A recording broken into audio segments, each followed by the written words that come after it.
And maybe that's the reason why college football is bigger than just a game, because you feel the effect of all those people that have come there before you. They call me the Iceman. I tried to make the world shrink to about a 3-yard by 3-yard rule spot.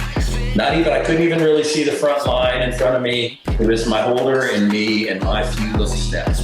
For you guys that may know Brett but don't know, I mean, the guy knows what he's talking about. Man, y'all order my dog's book, man. The Kicker's Bible. Roll another one 'cause I'm winning in my photo. Welcome to the Iceman Podcast, where we share the extraordinary journeys of coaches, players, and personnel, and sometimes fans, offering a genuine look into the ups and downs of the hero's journey in the sports world. We're glad you're here to join us for the tale of the trials, triumphs, and the pursuit of success in the sporting life. I'm your host, as always, Brett Kelly. Today we're fired up. We've got a very unique guest, someone that, man, I aspire to live my life like, because he's had such a cool experience and unique experience. His name is Michael Barker. He is a member of the Football Writers Association of America. He has attended 133 of 133 FBS stadiums, or have been to that many. He's been to 78 of 128 FCS stadiums, which may have changed in the time since this was posted. And he is the youngest person in the world to see a game at every FBS stadium. The goal was to achieve the fastest time frame ever, which is doing all this within a 5-year period. Michael, welcome to the show. Well, thank you for having me. I appreciate that introduction, and the stats are correct. We'll try to keep them updated. Part of the bio is letting people know where we're at, and knocked out the FBS in 5 years, and the goal is to get the FCS done here in a couple more years. That's freaking awesome, man. I think that's so cool, and we'll kind of get into it here in a second. Michael, we like to start off with the heavy hitters section presented by the Kicker's Bible. Are you okay with that? Absolutely. Okay, let's dive in. Okay. What everyone really wants to know, okay, and you've had these journeys and it's kind of published out there, and everyone's in awe and kind of excited about what inspired this quest to visit every college football stadium in America, and how did your idea come about? So two things kind of converged. First of all, my dad played college football. He played a year at BYU, and then he transferred back to California, and he attended University of Pacific in Stockton, which is nearby in Fresno. They had football and up until the mid 90s and dropped the program because of financial worries, but he played there for against a lot of great players. And so there was always college football in the background. And for me, I wanted to travel. That was part of the reason why I got on the road. So one of my first trips was to Colorado. There's a hotel called the Stanley Hotel, and it was where Stephen King stayed and was inspired to write the movie The Shining, the book, which got turned into a movie. It's supposed to be haunted. And so on the way to Estes Park, Colorado, I stopped at Colorado State and Colorado. One of the best games my dad ever played in college was at Colorado State. He had 19 tackles and an interception as a linebacker. So I was supposed to go check out the stadium and the campus. And when I got to Colorado, I first went around Folsom Stadium, and there was a bronze Ralphie statue. I took a photo with that. And then I went an hour north to Fort Collins. And I didn't even make it to Hughes Stadium because they were building on-campus Canvas Stadium at the time in 2017. And I got really just caught up in that. There was a Ram statue, and I had a student take a photo of me. And then by the time I got to the hotel, I wasn't even thinking about the hotel. I was thinking about the stadium visits and everything. And I did research, and within driving distance was Wyoming and Air Force. And rather than stay at the hotel for 2 days, I went and made stops at Laramie and Colorado Springs. And when I got home, I just was like, this is what I want to do. I want to go to these campuses. And so I did a trip to the 2 Oregon schools, to the 2 Arizona schools. And then when the fall hit, it just felt like the natural progression to go to games. And 2017, I went to 13 games, and then 2018, 30. And then it just went up from there. And I started to set goals, and as I made progress, I assigned the goal of going to a game at all 130 FBS stadiums. At the time, it was 130. And in 2021 Black Friday, University of Utah, that was game number 130. And as you mentioned, became the fastest and the youngest person to ever reach that goal. See, I think that's what's really inspiring about this whole thing, Michael, is the pursuit of a dream, of a goal, of reaching this. I'll tell you a little bit about myself, a little personal tidbit. Growing up, my dad was a huge football fan, and so were me and my brother.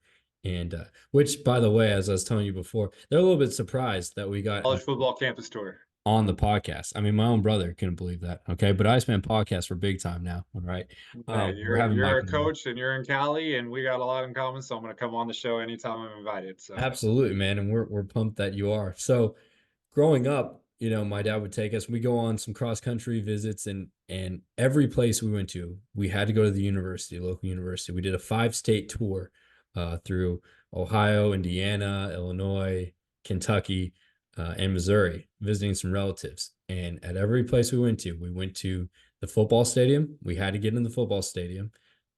We went to the basketball arena and took a picture in the basketball arena, and then we went to the bookstore and got a shirt. So perfect.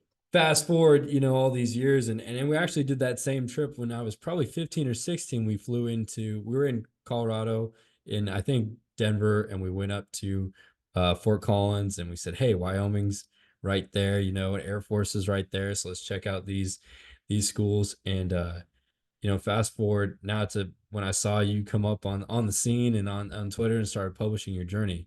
I'm like, that's the dream right there. Like, I want to go and see it. And it's what I love about college football is the uniqueness of every culture surrounding the team. For those people that don't know about college football, you're probably not listening to this podcast, but you need to understand that the tailgating, right? The different cultures in the mascots, what they represent, the history. I was a history teacher in high school. So, the combination of this town, the city, this region, for example, like Fresno State, that really unites and gets behind a team, attending games or learning about the history of all that stuff was all we ever did as kids.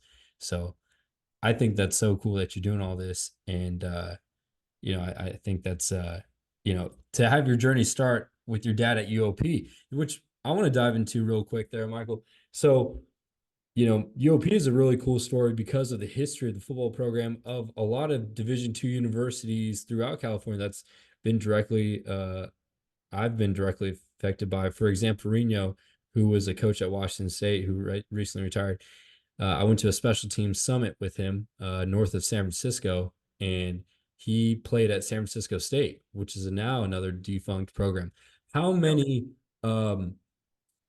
defunct program stadiums have you been to? For example, the UOP area. I know you're a historian in that respect too. And what's one that stood out to you? So, St. Mary's is right here in Lafayette, and they had football for a long time. Their stadium has been used as a soccer stadium. That one's there. UAB used to play in Legion Field, and when they got their stadium in downtown Birmingham, they abandoned that, but I've been there. In California, you got the Redwood Bowl, which is way up north, I think in Humboldt there. You could check, that's an historic place. So, California has been affected almost more than anybody with the monetary separation between a big time program. There's just not a room for the smaller programs in California. And it's unfortunate because, we lost St. Mary's and Long Beach State and San Francisco State and Cal State Fullerton and a bunch of these ones. So, when I talk to my dad, it's like this whole, you're mentioning UOP, you had Tom Flores and Pete Carroll and Mike Holmgren, and my dad played in Buddy Ryan's 46 defensive scheme long before the 85 Bears. And, they played at San Diego State against Brian Sipe and at LSU against Burt Jones and, played in Washington State and the UTEP, the Sun Bowl. So all these places, and they erased the whole thing. And I get it because in the 90s, they were playing $500,000 money games at Nebraska, getting beat 60-0, and then using that money to fund the athletic program. Their enrollment is only about 3,000 or 4,000. It's low, so it was hard to keep it up. But there's plenty of other programs around the country that have that type of enrollment, and they're able to keep their program going. So it's hard. California is a hard place to make it. You're fortunate. Fresno State, they have the best fan base in California when it comes to college football. I hear about these stories. I watched the NFC Championship with my dad, and he showed me a trophy from a game he played at University of Hawaii in 1970. So it's all there. It just is hard for it to be gone. And that's why for me, like, if I can draw attention to the remaining programs in California, I try to, I went to on a game last year, or a Saturday last year, I went to a noon game at Cal and a 7:30 p.m. game at Fresno State. That was a fun day. So yeah, but it's hard when you travel the country, and Texas has got 50 college football programs, and we got, maybe 3 FCS, 4 FCS, almost no D2s and some D3s. It's hard to take. There's no question. Yeah, and because you grew up as a California kid like me, even when I was playing, I know I wasn't a freaking world beater, but I could hold my own. And there was no Division II. I mean, there was Azusa, right now defunct, and Humboldt. And like you said, not a lot of FCS schools. There wasn't really an opportunity for me. I ended up at University of Tennessee at Martin, a small FCS school right in West Tennessee, rural. Ain't nothing out there, but they somehow found a way to keep their football program, their athletics programs alive. So that does hurt to hear that and see that, but it is cool that you know all about that. You're, a true college football historian, which I love and respect. And to go back on that, Michael, even coaching, right? Like, it's hard to stay out west when there's 100 programs west of Nebraska and 300 to the east, if we're just counting Division I universities, and there's a lot of great other universities out there too. Brace yourselves for The Kicker's Bible. The Kicker's Bible, a specialist how-to manual born from a decade of dedication to specialists and special teams. This ain't your average football book. It's the holy grail of gridiron guidance. Dive into the wisdom of over 20 NFL specialists, including Eagles Hall of Famer David Akers and 15-year NFL vet and kicking guru Shane Graham, as they answer your burning questions to become the best specialist that you can possibly be. Whether you're a Pee-wee rookie or an NFL veteran, this book is your secret weapon to kicking success. It's out now. Go to www.icemankicking.com/books or our Twitter bio at Iceman Coaching or Amazon and search The Kicker's Bible to get your copy today. Also, don't forget to subscribe.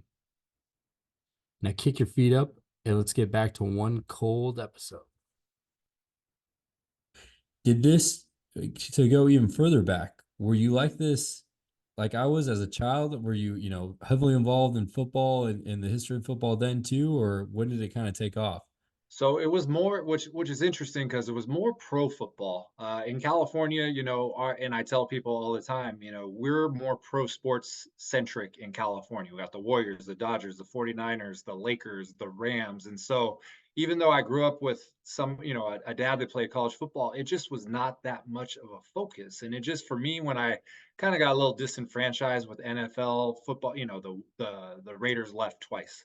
The A's are leaving and going to Las Vegas. The Warriors went across the bay. The Niners left San Francisco and they went to Santa Clara. So you don't get that in college football. You don't hear Fresno State say, hey, if you don't improve our stadium, we're going to move to Bakersfield. Like, you don't get those things coming up. And so, but yeah, as a kid, the part of connecting with my dad was knowing about football. And part of his reason he transferred from BYU back to California is he tore his ACL and he came back home. And as kids, me and my brother, he did not want us playing football. Some kids will listen to their dad and some won't. And I listened to my dad and I played, baseball and basketball and all the other sports. But just my fascination with the chessboard of football, it never went away. And so, I think obviously some part subconsciously or consciously, the reason I travel is because of that. But also I wanted to see if SEC bias is a real thing. I wanted to see if Big Ten environments was, because we get told that in California, but we don't know. And so you would watch the SEC game on Saturday night. It would be Tennessee at Auburn, and it would look, lit and fun. I wanted to go and see that myself. So I just think that there was always a football based education. It's, how I gained the knowledge of the game, but I didn't get to explore that until I started traveling for my own travels in college football in 2017. Yeah, that's interesting how it kind of took off. And like you talked about, you were an athlete, but kind of stayed away from it from your dad's, his experiences. That same thing for my siblings too. Like my brother, as I mentioned before, is, big Miami. He's a big U fan, right? My cousin Derek is a huge Fresno State fan. And they kind of inspire me to do this thing, to coach. And I'm lucky enough to be in this and get to experience that.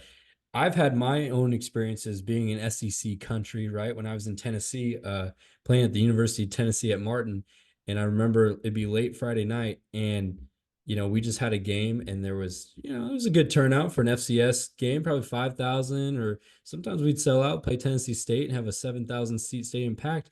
We're a Division I university, Michael, and everyone's got UT Vol stuff on, and they're freaking. We go in the bar, they're singing the, Rocky Top, and I'm like, what is this? Was there a SEC bias? What was the difference in culture from California football to the SEC country that you found? Well, it's the same thing. Even, go up a level, go to G5 football. I go to games at South Alabama, Hancock Whitney, everybody's wearing Alabama stuff. You could go to Kennesaw State and you got people wearing Georgia Bulldog stuff. I remember I landed in Atlanta and I was wearing a Georgia shirt, and I drove down to Tuskegee because they were redoing the field down there. And I go to a convenience store to get a soda, and somebody says, "What are you wearing a Georgia shirt here for?" I'm like, "Oh, I just drove from Atlanta." I wasn't even thinking about it. So it's territorial, it's meaningful, and it's just such a heightened level that I found the same experience where I've left games and people are watching on their phone for the next game. Or, I talk about the biggest FOMO that I ever had 2 years ago. Alabama lost to Tennessee in Knoxville. They rushed the field. They threw the goalpost in the Tennessee River. I was doing a doubleheader in New York. I went to Long Island at noon, and I went to Fordham in the Bronx at 6 p.m. And it was good for me in my FCS pursuit, but I missed this, cataclysmic event, upset, just maybe the biggest game in Knoxville in a couple decades. And I hear about that on Twitter all the time. You missed it, you got to come back. You're not. So it just shows you how magnified it is. And you played at an FCS school, I've been to Martin, but when you compare it to what they're doing in the South and what they're doing in the Big Ten for what we have, Stanford does not sell out. Cal does not sell out. San Jose State does not sell out. And that is what you were exposed to as a kid. I grew up in San Diego, actually, and I went to a lot of San Diego State football games, and they played in Qualcomm Jack Murphy, and that place holds 70,000 people. Well, if the Aztecs got 28,000, 30,000, it looked terrible, even though for a G5 school, 30,000 is pretty good. So it's all of that. It's just going somewhere where it's a lifestyle. I joke that I call college football travel dating kryptonite out here, because you don't have a culture of daughters going to games with their dad. But you go to the South and you go to Oxford and the Grove, you got 7-year-old girls going to the games with their dad, and by the time they're college students, they care about the game just as much as any male student. So it's a whole different thing. And we can only have one childhood and be exposed to one thing. You got introduced to it through your college playing, and now you've expanded on it as a coach. And I just made the decision that I didn't want to accept what I saw in California as the standard, and I'm glad that I traveled, because I know that it's not, and I wish that it were. But that's why I appreciate going to Fresno State so much, because it's the closest thing that you can get to big time atmosphere and fans that really care in California. Well, we appreciate that, Michael, and that's. Hey, you might as well be our marketing team here at Fresno State. You're hyping up as one of the best fans in California. I'd like to think, growing up in California, and the cool thing is I grew up going to games, and we were there at 2001 when Fresno State beat a top 10 ranked Oregon State team, and same thing, we tore down the goalpost. I was like, this is college football. And then going back east, you see another level to it too, like you talked about. But I appreciate that way to kind of boost California and say, hey, there's still some good spots here, you know? Well, Coach Hill, it was kind of like, what's that saying? Have gun will travel, have team will travel. They would go anywhere, and you respect it. And that's why we know that there's potential here, but it's just you get distracted with the Dodgers and the Warriors and all this stuff. We just wish that they would, and that's what they do. Clemson, Oklahoma, Alabama, perennial college football playoff teams, no pro football in their state. So that's where the resources go. When you're a kid in Oklahoma, you're looking for a visit in your class from an Oklahoma defensive lineman. When you're in California, you're looking for George Kittle to come to your class, or you want, a baseball or a pro player. So we have a little different, but again, Fresno is just well positioned in the valley, not near pro teams, and you get that we care and we're part of the community, and that's what you'll see on a larger scale, like you said, in the South and Midwest, and a little bit in the Northeast. Absolutely. And, hopefully too, I'm sure you've seen the stadium renderings for Fresno State that we're primed and ready to grow and Yep. compete with those teams. So Absolutely. They look great. that's right. Okay. So, and you kind of hit on it a little bit, like when you're talking about your time spent in New York during the, hitting those FCS schools. Okay. So how do you even go into, you're going into the 2024 season, or maybe back before you had really gone anywhere, we're talking about 2018, 2019. How do you go about planning? Okay, I'm going to these games, this places. I mean, you've done double headers like you talked about. What's the first step in starting the planning? So in the beginning, everything is a new stadium. So everything counts as new. But as you make progress, then all of a sudden you have more targeted. You don't want to go to the same one, and you don't want to do this. But really, the way I started out with is I look at the weeknight games. Those are the ones that I'm going to target because I know I can be there. And so when I'm there, I don't want to go to a school that may have a weeknight game the following year. Those Saturdays are precious. And so you got SEC, Big Ten, they very rarely play anything besides a Saturday game. And then you have the conferences like the Sun Belt, like the MAC, Conference USA. They're playing a ton of weeknight games. So never go to a Sun Belt game on a Saturday. Never go to and then if you see a SEC, you go on the weekend. But that's how I started. And then I try to do a doubleheader on a Saturday every time if I can. So June 1st, they'll announce the first 3 weeks of the season, the kick times. And so you can plot your schedule out for the first 3 weeks to know, okay, Stetson in Florida is playing at noon, and it's an hour and a half drive to Florida in Gainesville, and then you can watch the 7 o'clock game. So you knock out 2 there. After that, they have what's called the 12-day rule and the 6-day rule, where networks can withhold kick times up to 12 days before, and they can make an exceptions for 6 days because they want to put the best teams on in prime time slots, but they are waiting for results from the previous weeks to make sure, somebody didn't get upset, and they don't do that. So it becomes more challenging there. But, in October with the Conference USA weeknight games, and then in November with the Maction games, you can go to Tuesday, Wednesday, Thursday, Friday, and 2 on Saturday, which is 6 in a week. If you do 6 times 4, because there's 4 weeks, that's 24 in a month. There's 3 months of college football regular season, September, October, November. 24 times 3 is 72. And then you start to stack on, FCS playoff games and conference championship games and bowl games and national championship games. And you could really put up big numbers. But in 2018, 2019, it was more about just trying to get everywhere I could to have them count as a new stadium. And then this last year was tried to do everything. We tried to go to the most games possible. We tried to make progress on the FCS and revisit a lot of them either I hadn't been to in a long time, or during COVID, only certain places were open, like the SEC.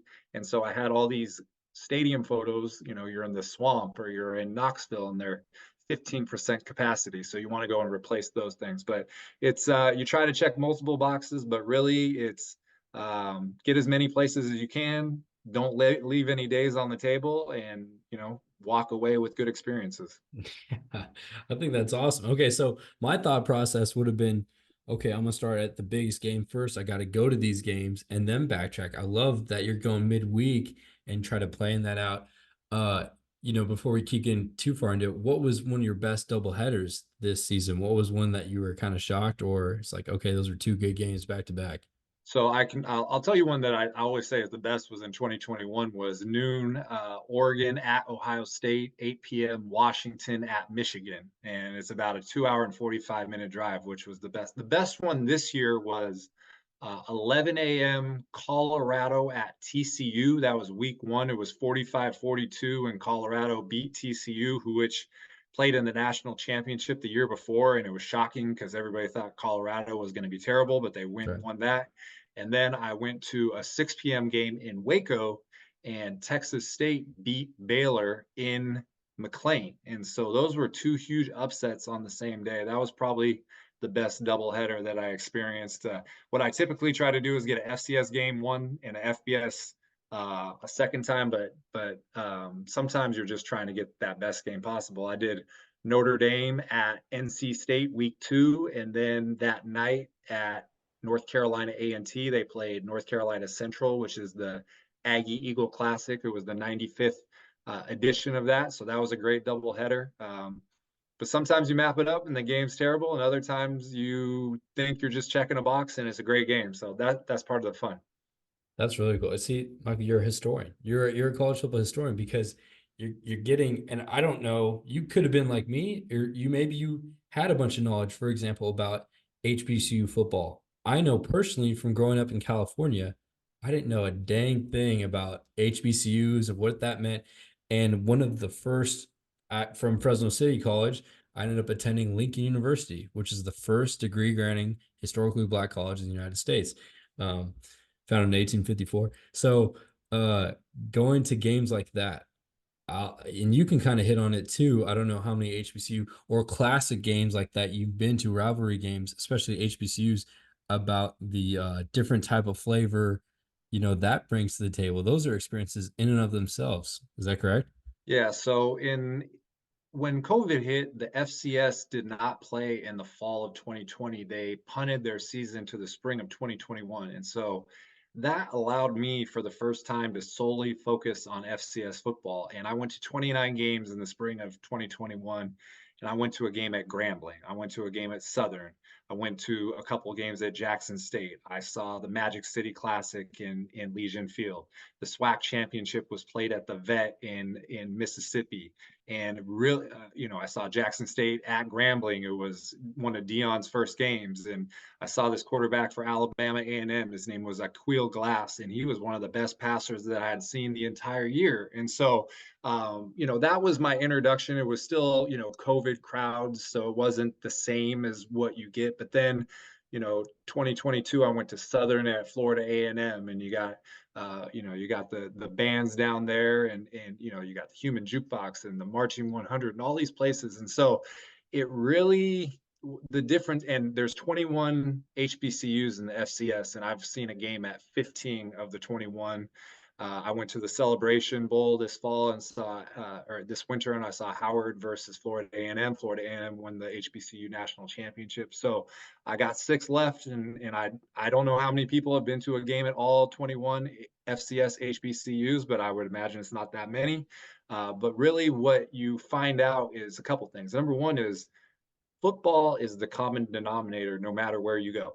It's your ticket into the building. It's your common ground with people to have that conversation. And no matter where you're from, what you look like, who, whatever, when that ball is getting kicked around or thrown around, you can turn to the person next to you and say, they should have passed. They should have kicked the field goal. And all of a sudden you're having conversations. And then, fortunate to have a platform on social media that people can see that I can bring some positive exposure when I come there too. And then all of a sudden, maybe you're getting a media credential, or maybe you're getting to meet this person or that person. And all of a sudden you can shine a bigger spotlight on it. So it's been great. People down there, in HBCUs, I've had great experiences. I still, like I said, I have a couple more that I want to do, but to be a California kid and have gone to the Celebration Bowl, the SWAC Conference Championship, the Magic City Classic. Next year is the 100th Turkey Day Classic between Tuskegee and Alabama A&M. I'm going to go to that. So I feel fortunate and also, proud to have those travel accomplishments on my resume. Wow.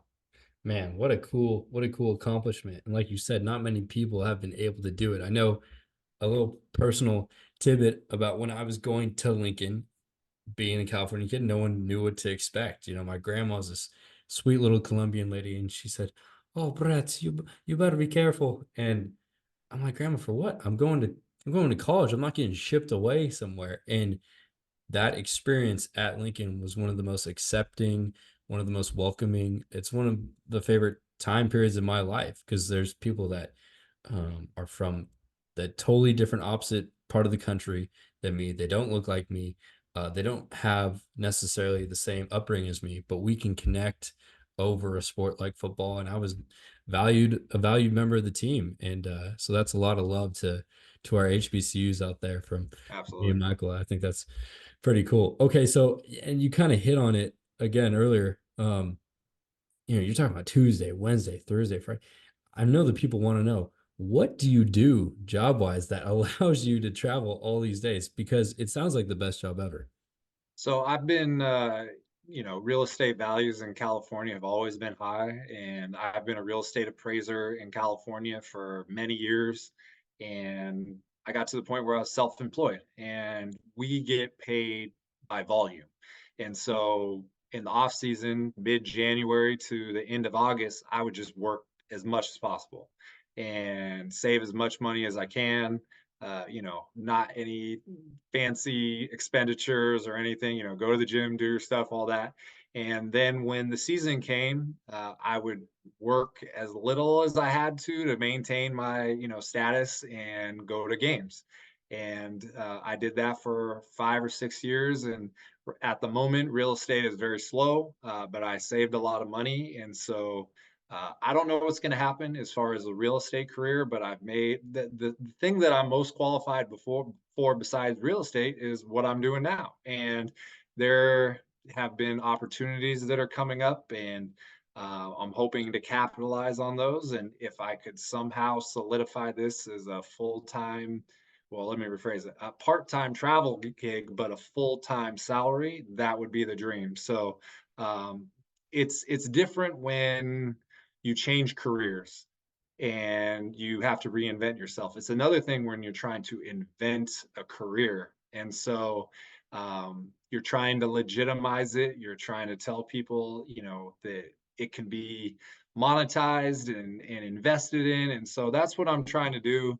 I don't really have anything to go back to in real estate until the economy changes and people are willing to refinance. So it's a blessing in disguise that I get to dedicate all this time to the football account. And, my goal is to get to a game at all 261 Division I schools. I'm 50 away. I think I could do it in 3 years. And if for some reason I can't turn this into what I want and I can have a 10-year run and do that, and I got to be done, I mean, it'd be hard to not be totally appreciative of that. So we're living in the moment. We're trying to expand on it, but I'm not a rich guy. I don't even have an income right now, and we're just smart with money and be frugal as possible and pick your opportunities, and hope the future presents some new opportunities for income and status verification.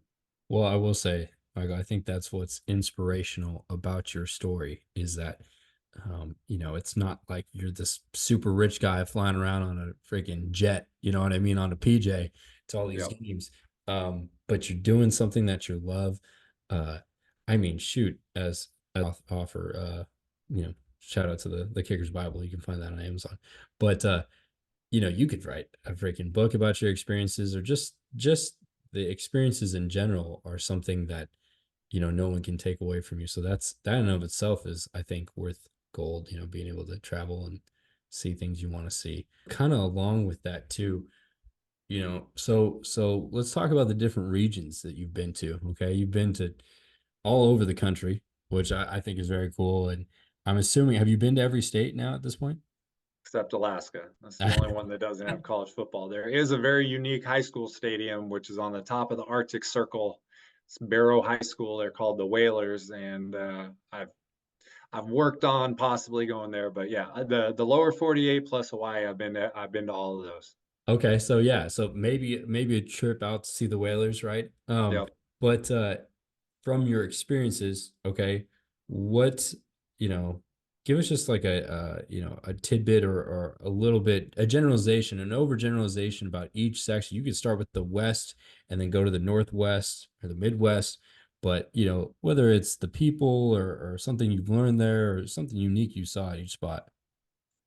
Yeah, so places will surprise you. I call football travel, I call it the vessel. And what I mean by that is all of a sudden I just go to college football games and now I've been to every state except Alaska. I've been to Civil War battlegrounds. I've been to the Mall of America. I've been to Niagara Falls. I've been to museums. I've been to slave auction blocks. All this stuff, all just because it's the in-between stuff on football. Even when I go to a trip to Hawaii and go see University of Hawaii play, if you're out there for 3 days, the game's only 4 hours. Well, you got 68 other hours to explore, go to historical places, Diamond Head, all those. So it's really a blessing to be able to do that. What you find on the West Coast is that the best fans are in the PNW in the Pacific Northwest and Washington and Oregon, and that's what's interesting is because we farm our players out all over the country. If you look at Oregon State's roster, you look at University of Utah's roster, there's tons of Californians on there. So there's just not that retention at the P5s in California. And, you look at a guy like Najee Harris. He was the Yep. #1 recruit at Antioch High School. Jim Harbaugh came and did the chain gang at Antioch High School. And, everybody, and he ended up he could have gone to Cal and started his first day as a freshman, but he went to Alabama. Why? Because he knew he was going to be a pro. So anyways, when you look for the big time West Coast environments, you're talking about Washington, you're talking about Oregon. When you go to the mountain time zone, it's very underrated football area out there. First, the Utah schools, when you got BYU, Utah, and Utah State, and even Weber State, all within about 2.5 hours of each other. Those are big time football environments. When you talk about the capitals of the FCS, you go a little bit north, you got both the Montana schools. A little bit further east, you got the South Dakota states, the North Dakota states. That's where you get all the premier stuff up there. Those people are crazy because they have nothing else to do. I went to the semifinals in 2022 at South Dakota State. It was -6. It was the coldest sporting event in the history of the state of South Dakota. And they came and no complaints and they won. And it was an awesome experience. And then, if you're going to put Texas and the South and Florida, those are the other places that are the hotbeds for recruits. And, that's why when they talk about the Sun Belt being the best, a lot of people talk about the Mountain West, but the Sun Belt is probably the best G5 conference because they're so well positioned for the spillover talent from the P5 programs in the South. If you go to Alabama and you don't play for the first year or two, and all of a sudden you can go to South Alabama and you're a starter. You can go to Troy, you're a starter. You can go to UAB as a starter. Yeah, players are impatient. So all of a sudden they got some great players that you wouldn't even think would be on the roster. So it's a football factory down there. It's impressive. It's amazing. I wish that I could immerse myself for a full season, just in the SEC or just in the ACC.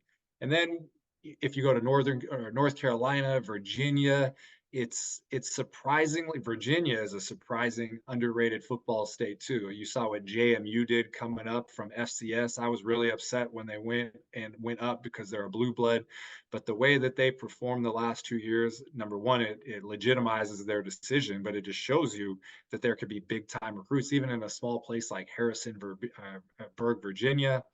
And then you go to the Northeast. I'm infatuated with Ivy League schools. I love the stadiums, the Yale Bowl. Franklin Field has been around since 1895 for Penn. It's the site of Vince Lombardi's only playoff loss as a coach of the Green Bay Packers, the 1960 NFL championship versus the Philadelphia Eagles. You got Harvard Stadium, and everywhere you go, Colgate and Holy Cross. I mean, all these stadiums are like 100 years old, and it's just at one point Army won 3 national championships in the 1940s. That was like the mecca of college football. So it's not the same up there now, but when you go up there, you get that taste of what it was like in a different era. So, you can't go wrong anywhere you go. You're going to get a little bit of, like you said, a different flavor all over the place, but people got to go and not take somebody's word for it. If you get the opportunity, go experience it yourself. You got to go experience it yourself. That's a great advice there. And kind of cool too. Did you see you talk about renovations and all that stuff, and I'm a little bit, a freak into all that stuff. Did you see Army come out with kind of a new rendition of what they're going to do Yeah. on the Yeah. Riverside? What do So you think of that? yeah, they're going to do the roadside there eventually. So it's funny because a couple weeks ago on Twitter, I did there were 5 stadiums that are 100 years old this year. And so I did progress photos from Mikey Stadium was one of them. And in the beginning, it was just a U shape and there was nothing but a view of they call it the Lusk Reservoir. And then if you go higher, it's the Hudson River. And you see the progress that they do, and they put the second level on the home side. So now you can see, but they want to build up the roadside too. So yeah, and that's what I talk about too, because in part of the reason the NFL fandom is not as fun anymore is because all the stadiums that we grew up with are gone. There's no Candlestick Park, there's no Three Rivers Stadium, there's no Cowboy Stadium. They ruined Soldier Field, all that. But these stadiums like LSU started out with 12,000 seats and now it has 100,000, and Mikey Stadium doubled in size. So yeah, I'm a nerd when it comes to that stuff too, not just for the fact that the renovations or the new renovations, but what they've done to modernize these stadiums and not just discard them every 20 years is fascinating. You're a stadium historian. That's what you are, Mike.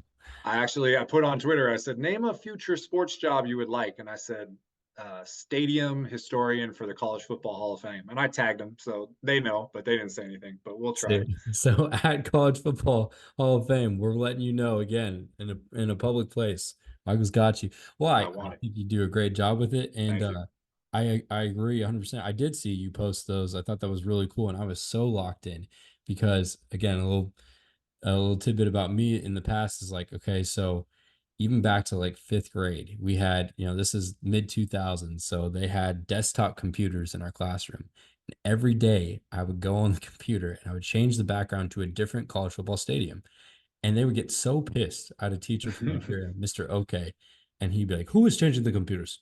Who is doing this? And I was, just stayed low key and kind of just operating. And then I got to middle school, Michael, and I just did it every single day. So people can attest to whatever, Alta Sierra Middle School, but I would have a different stadium as my background every single day, just because I was in love with the just like you said, the culture, and that's one of the reasons why college football is so great, is like you're talking about, you still have these stadiums that are around for 100 years, being out there. I got the chance to go to Baton Rouge and see LSU Stadium this year, and just seeing Mike the Tiger and how big that stadium has been built up, I think is really cool. And when you get to play and coach in these stadiums or go visit, it's like, oh, this is a piece of history.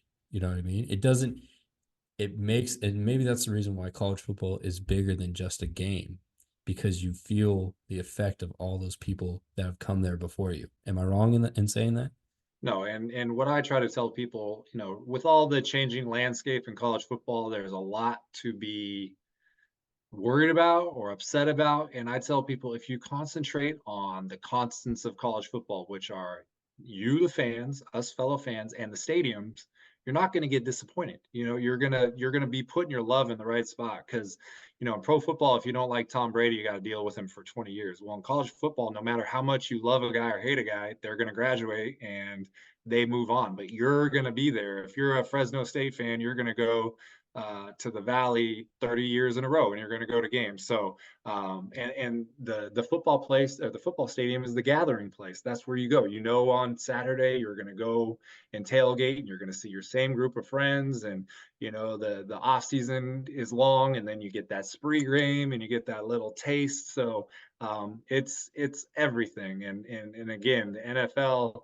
The Atlanta Falcons went from the, Fulton County Stadium to the Georgia Dome to, they just go through stadiums like, they were at Turner Field also. So it's different. And again, you got a place, Tennessee, Knoxville started with 3,200 seats, and now it has over 100,000. LSU, 12,000, over 100,000. It took some ingenuity and modern thinking to get these places because why'd they do it? They did it out of necessity. You have a certain amount of space allocated on your campus for a football venue. You can't just build it somewhere else. You got to build upon it. And that's what's great. You can see all the history there. So I totally agree with you. Yeah. Yeah. My nickname is I call it, sneakerheads. I call it stadium heads. That's what we are. I like that. We're stadium heads. I hope Stadium we can heads. be included in that name. So, okay, well, you hit on it a little bit too, talking about tailgating. Okay, and that's a huge aspect. A lot of people, especially in California, it seems like girls will go just to tailgate and they won't go to the game. But what is one experience of a Power 5 tailgating experience that you really enjoyed or were surprised by? And then maybe a smaller school. It doesn't have to be a group of 5. It can be FCS or one of those experiences. So I'm going to go, they say chalk. I'm going to go with the chalk answer when it comes to P5. If everybody's got to go to Ole Miss, they got to go to Oxford, they got to go to the Grove. What's cool about that place, it's literally right around the stadium. It's not even a parking lot. It's in the common areas. It's in the quad. They have a walk that they do. The players come through the campus on the way to the stadium. You got red and blue tents everywhere. There's red keg cups all over the place. There's games going on, and it's going on for hours before. That's a group. Texas A&M was another place where it was just amazing tailgating all around the stadium. And I have a personal story for a smaller school because going back to the COVID, South Dakota State was not allowed to have tailgating around the stadium during COVID. And so they said that they were going to meet at a park off campus, and it was a book club meeting. That's what their code for tailgating was, the book club. So it's the Jackrabbit's book club. And so I got invited to the first meeting of the Jackrabbit's book club, and it was literally at a park with a little I forget what they call it, like a gazebo looking thing out there, and we just sat and we drank and then went to the stadium and did that. And now when they tailgate, they're known as the book club. So that's just a little small thing where you want to hang out with your friends. Part of that culture is having good food and having a couple drinks. And if they're excluding you from the stadium, what do? You either don't do it or you come up with a substitute solution, and that was the solution. So those are a couple examples. Like I said, Ole Miss, you want to go there, like it lives up to the hype. And then a smaller place, hopefully, even when it's -6 degrees out there, they'll put up a big tent. They got heaters going. They know exactly how to insulate it and make you feel good. And this is coming from a Californian going out there survive. So if I can do it, anybody can do it. That's right. That's right. So shout out to the Jackrabbit Book Club. And I will have to say too, we played Ole Miss and the Grove. My long snapper at UT Martin was a ex Ole Miss player. So we're walking around essentially in our pads. I mean, I had changed. I'm in my sweatsuit and all that after the game and found some of his buddies. But these people were so nice, man. That Southern hospitality, say, hey, great game. You guys did a good job. They didn't know who I was. They didn't know I was the starting punter. They didn't really care. They're having a great time. You saw the chandeliers, right? It's all the pomp and circumstance. My brother talks about, he's in New Orleans and talks about how, in the South, girls will get dressed up, and the guys will wear nice outfits and stuff too. So that's an experience that you don't always get in other places. It's very unique. Not at all. Not at all. And that's, it's at some point when you graduate, you get this little bug inside you. You need to reconnect with your alma mater, and you see people, they'll dive in. All of a sudden they got suites at the stadium and they're a donor and they're all there. And just, you want to have some kind of connection, because when you get older, what do you got? You got your alma mater, you got your family, and you got your job. And so, but down there's almost no break. You enroll as a student, you graduate, you go to games afterwards, you do the whole. So it's just a different ball game out there, and it's if you haven't experienced it, you definitely got to go check it out. Yeah, 100%. Okay, so now, Mike, let's switch gears a little bit. Let's talk about your photography venture here and how you kind of gotten into the Obstructed Views. All right, how did the Obstructed Views come about? We know that the calendar's out there. We're definitely here to plug that and make sure you go buy the Obstructed Views calendar for 2024. They flipped it to Arizona today. Is that right? Yep. Yeah. Arizona, February 1st. February 1st. So, okay. So tell us a little bit about how that came about. So in 2019, I went to Wyoming, and they have a seat and they affectionately call it the knot hole. And what it is if you go to the upper level of the sideline, there is a spot where the bleachers run into the side of the press box. And you sit there and you only can see about 20 yards of the field. You can't see the scoreboard, and you're up against this cold metal press box. And, it's Wyoming, so it's already, 7,220 foot elevation, the highest in all of FBS. So it's a very isolating spot. And that was my first introduction to what at the time I wasn't calling an obstructed view seat, but that's what it was. And, we mentioned about the age of these college football stadiums. Well, if we think of some of the most famous stadiums in the country that have obstructed views, we think of Wrigley Field, we think of Fenway Park. And those designs were different because how they put load-bearing pillars in the middle of the bleachers. That's just the way they did it. So when you have college football stadiums that are 70, 80, 90 years old, you can do some renovations around it, but there's going to be spots I call casualty seats that are there. So over the last couple of years, I've, found them, but really last year or actually 2 years ago at Western Michigan, I was there for a MACtion weeknight game in Kalamazoo. And I found this seat. It was up in the top of the end zone. It was a 2-seat metal bleacher seat right next to a brick pillar, and you could only see down the sideline on the left side like 10 yards, but all the way down. And instead of me taking a photo of the view, I had someone climb behind me and take a photo from behind my head to give that first person perspective of the view. And it really changed the way that people saw it, because not only could they imagine themselves there, but then also they wondered, hey, is that Mike, or is that someone else? Or did he creep up on the fan? Does the fan know that they can move their seats in front? And it just kind of sparked the imagination. And I assign a percentage to the view based on the football field. So a football field is 100 yards. If you can only see 20 yards of the field, then that's a 20% view. And, now we're starting to have fun with it. And we call it 8% view or 7.5. And, people in the comments will be like, hey, is he sure? And someone will say, he's the expert. And so we just have fun with it. But this year, the season opener was I went to San Jose State at USC, and I knew about this seat at USC for a few years. From 2018, 2019, they reduced the capacity at the Coliseum from 92,000 to 77,000, and they put in a press box, which they never had. And they had these seats that were next to the press box, but they were not for sale. And, going back to that Knot Hill seat in Wyoming, is what you find is people like the look and the symmetry of the seats going all the way up against the press box, even though they're going to be an obstructed view. You have a choice. You could take them out. You can leave concrete there. Oregon State did it. Or Purdue did it also. But some people, they don't like the look. Well, if you go and sit there, you get this view and it looks terrible. And so there was a guy at the USC game who I follow on Twitter, and I didn't know he was there, but he held up a photo of himself drinking a beer, and I sent him a message. I said, hey, come help me with this photo.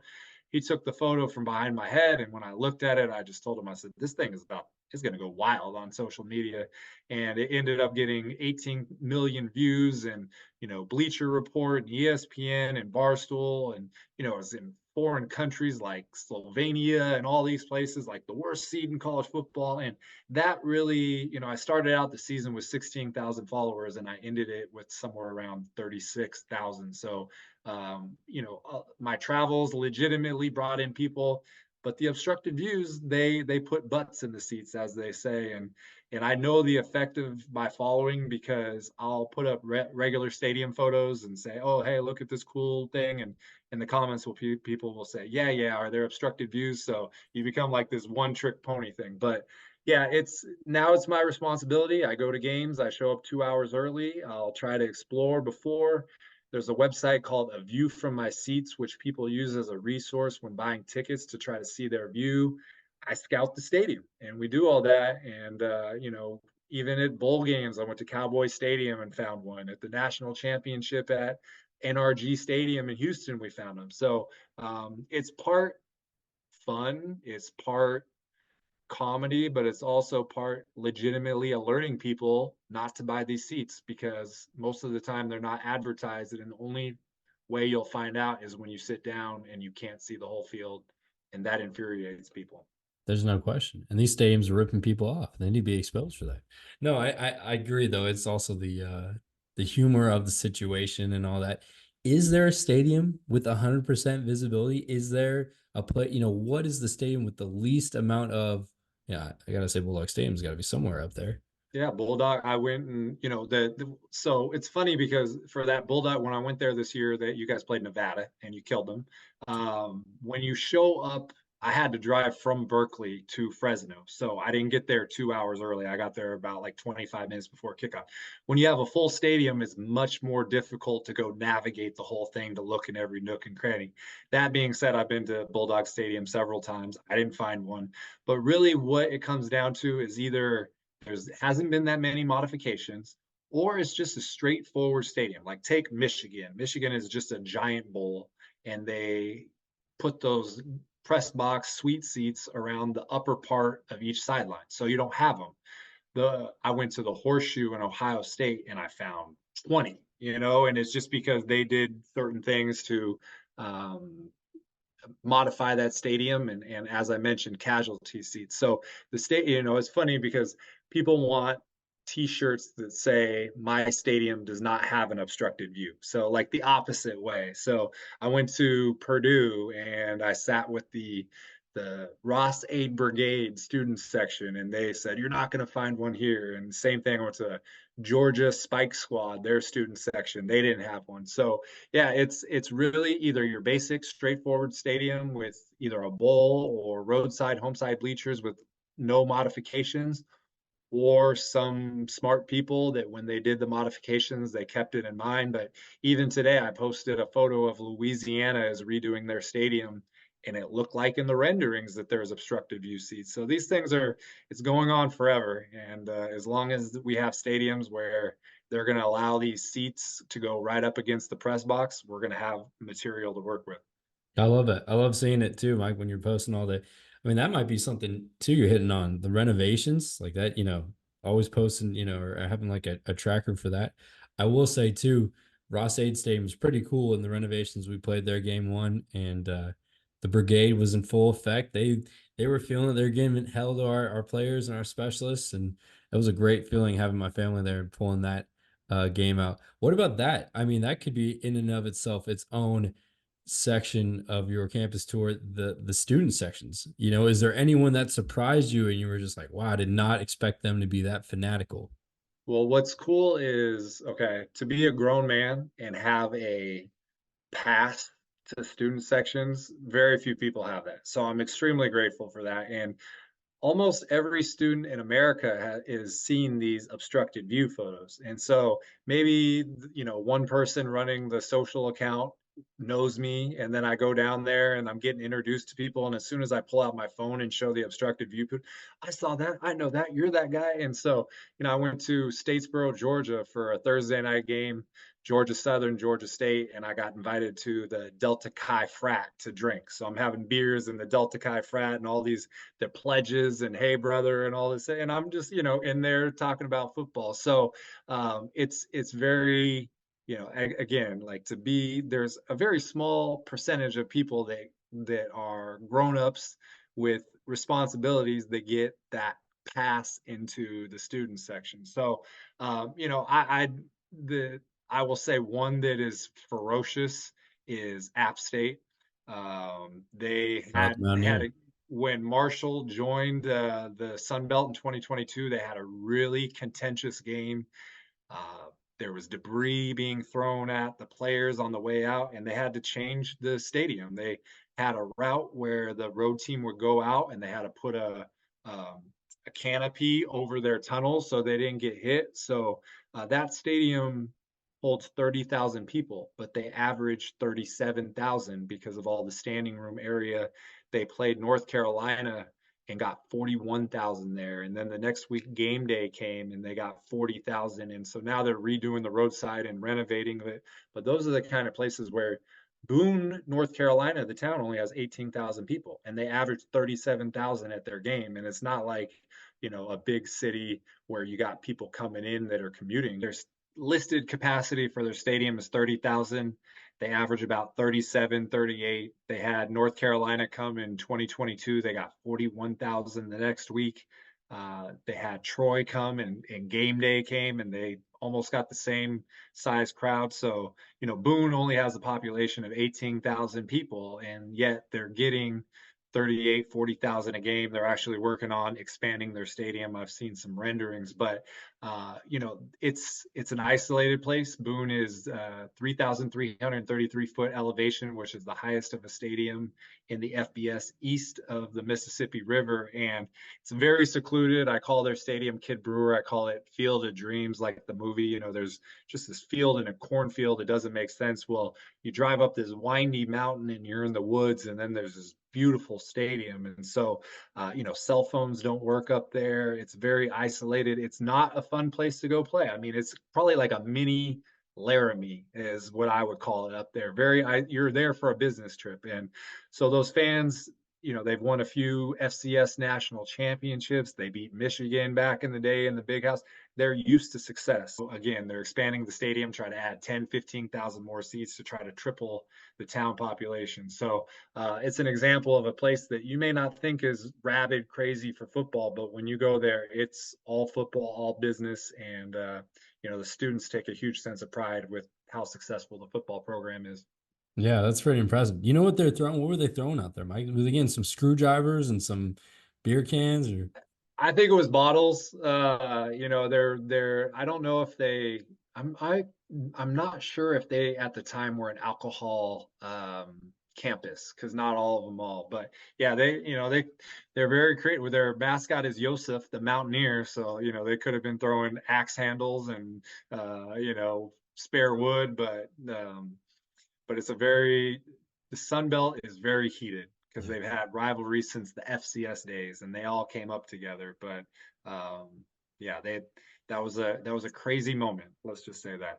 I will say that I know that rivalry firsthand, being at Marshall, my first job, and during 2020, during the COVID season, App State came and they were, if not unbeaten, they were like a one-loss team. And I don't know if you remember that game. Nazi Johnson came up from behind that App State tight end and punched out.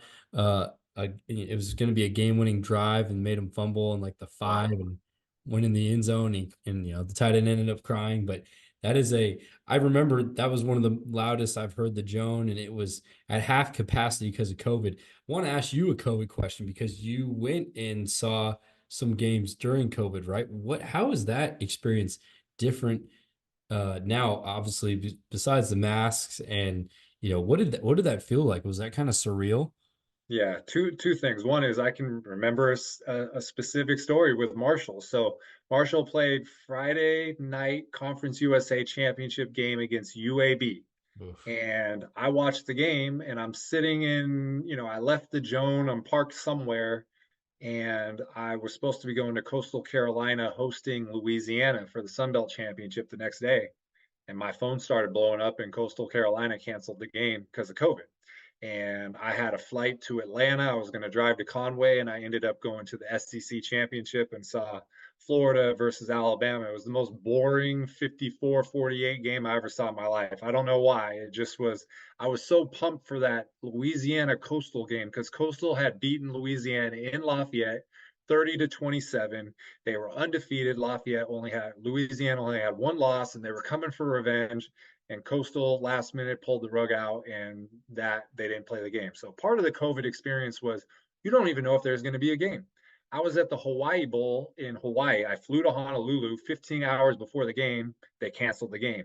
And what I found out was they knew they were going to cancel it the whole time. They were just squeezing extra practice time out of it. And that was Todd Graham. That was the guy who pulled that stuff. And so I fly back to San Diego to go to the Holiday Bowl.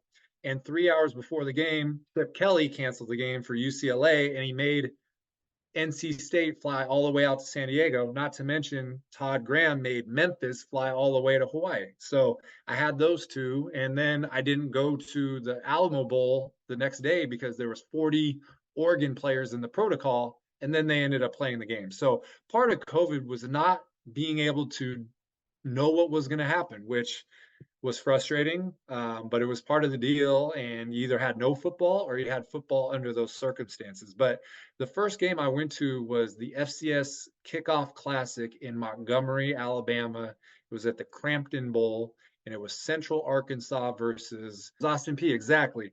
And that was the first game anywhere. And I think the capacity was 22 something thousand, so it was 10%. There was maybe 2,200 people there, and that was the first time for me seeing, every other row marked off. And then you went to the bathroom and every other urinal was taped off. And, we didn't know at the time that transmitting in outdoors was not very likely. So you had people on you. If you pulled your mask down, they were yelling at you. So it was really like it was an experiment. And, the Pac-12 didn't allow fans. The Big Ten didn't allow fans. There was a lot of places where you couldn't go. And so during that time, I knocked out a lot of SEC stadiums, which some of them I haven't got back to for a regular game. So I'm working on that. I remember a specific game where I would look at the schedule and there would be one game that was new that I had to go to. And so there was North Carolina against Wake Forest, and the governor of North Carolina allowed 7% capacity at the time. And so Keenan holds 40,000. I think there was like 1,400 people allowed at the game. I paid $725 for that ticket because there's only 1,400 available, and it was the only. So it was a great game. It was Sam Howell versus Sam Hartman, like 56-52. But it was not worth $725. But 725, good. No, it was not. But that was part of, and I mentioned that I did the spring season, the fall after. I had a friend who drove 4 hours to the Dakota Dome in Vermillion, South Dakota. They're in the stadium, they're warming up, and then they got some tests back and they canceled the game.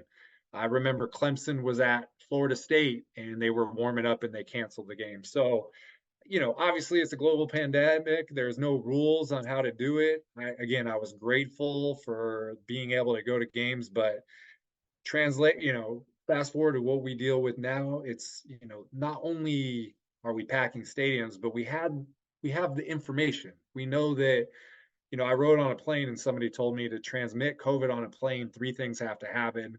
One is someone has to outwardly exhibit symptoms. Number 2, they have to sit next to you in a close proximity for an extended period of time. And number 3, your mask has to fail completely. And so you get that information and it lessens your worries altogether. During COVID, nobody flew. So you would fly and there'd be like 5 people on the plane. But I'm glad we don't have to deal with that anymore. But it did make you appreciate being at a stadium. I remember going to 2021 opener, Virginia Tech versus North Carolina. And it was like the first time we had a big stadium, and, that was Enter Sandman and Sam Howell. They were number 10 and Virginia Tech beat them and we rushed the field and all that. So the punishment that we had to deal with in 2020, it was rewarded in 2021 and going forward. And also, again, made you appreciate that, this can be taken away from you and you don't have a choice, but it re-solidified how much you care about the game and how you value the in-stadium experience.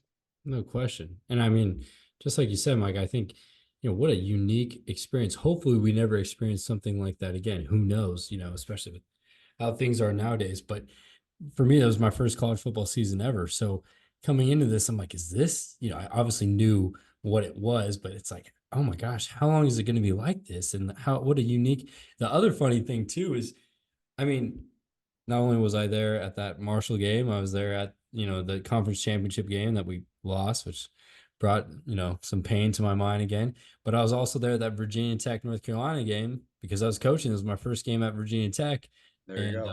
That, I don't know if you had experienced Enter Sandman before, but that was my first time experiencing Enter Sandman. And when they say that the ground shakes, I mean, I'm looking at the wayside on the field and I could see it swaying from side to side. Did you have a similar experience there? Yeah, I tell everybody that Lane Stadium is my favorite ACC stadium. And when even if you've gone to all the stadiums, when you rank things, you're going up against people who've never been, but they already have decided that Clemson is the best or the Doak is the best. So that's one you have to deal with. But for me, the only previous game I had been to at Lane Stadium was 2019. It was a weeknight game against Duke, and they got obliterated and embarrassed. And I had that in my mind as, okay, I know what I see on TV, but this was my experience. And so for that game, like you said, it was the confluence of factors, being grateful to be there, a new season, new optimism, top 10 opponent in there who, I don't think they should have been ranked top 10. They in the beginning they just value quarterbacks. That's what they do. But to have them come, it was an intimidating environment. Everything that's cracked up to be earth shaking. Enter Sandman goes for over 2 minutes, and North Carolina, they didn't have a chance. They didn't have a chance, and it was an impressive environment. But the defensive performance by Virginia Tech was the most impressive thing of the year. And I will say that, so I've rushed the field at 14 FBS stadiums. I want to put that up against anybody. 3 in the FCS, so 17 out of 261. But that's the only time a security guard grabbed me. And I was trying to jump on the field, and he grabbed my belt and he says, "Nope, not you." And I looked, and there's like 100 students on either side of me going.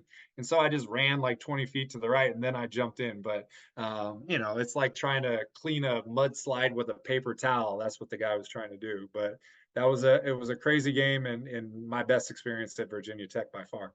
Hey, I love that. I love the love there, and yeah, shout out to that security guard. You didn't stop Mike anyway, so No, it's I'm getting on that field. you're getting on that field, yeah. And 14 is a lot of places to rush. I remember my brother came down from Marshall, and all of his friends and his girlfriend and my girlfriend at the time, and man, yeah, what an experience. That's like, yeah. It's as soon as I saw Sam Howell and Mac Brown come out there, I'm like, oh, these guys don't have a chance. And I will tell you that as soon as I got there, that's under Coach Fuentes last year there. I mean, that game was circled on our calendar. I mean, we were freaking had North Carolina highlights playing in our weight room every day starting in June. It's like we're ready to go. We're ready to take these guys on. So I bet I could go down a list of all the places I've coached, and I bet you've been to a game each season, man. I don't know if you've been to any UC Davis games, which is not far away from you. I did go in the spring season, 2021. They played Eastern Washington, and I'll never forget. About 10 minutes before the game, I heard an usher say to somebody, "No matter what happens, UC Davis is canceling the season after the game," and because of COVID. And a lot of these people were just in. I had the same thing happen at Chattanooga. I went to Chattanooga, and in the press box, I had a press pass, and I went there, and they said they benched all their starters, and after this game, they were so another COVID thing completely off the rails. But I remember that, and California, there were no fans, so that was the first game with fans anywhere because they didn't allow it in 2020. That stadium is beautiful.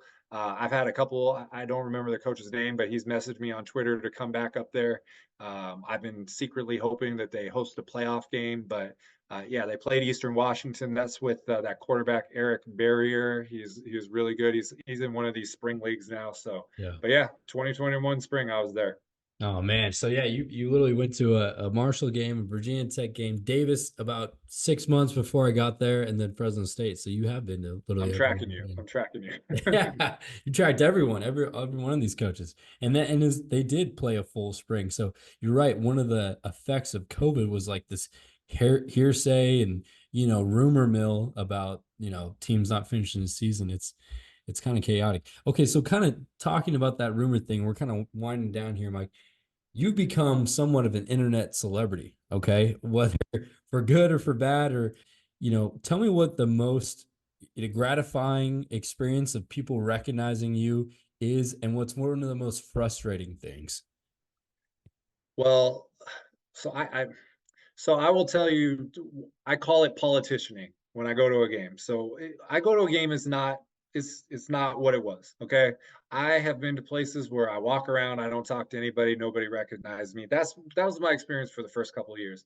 Now, it's great. I go through and I'll have a few DMs from people, and so I say, "Give me your seat number." And I never sit in a seat at a game, so I'm making my rounds. Meet me at the top of the concourse. I'll come to section 212. I'll meet you at halftime. Let's meet at a tailgate. And so shake hands and talk to people.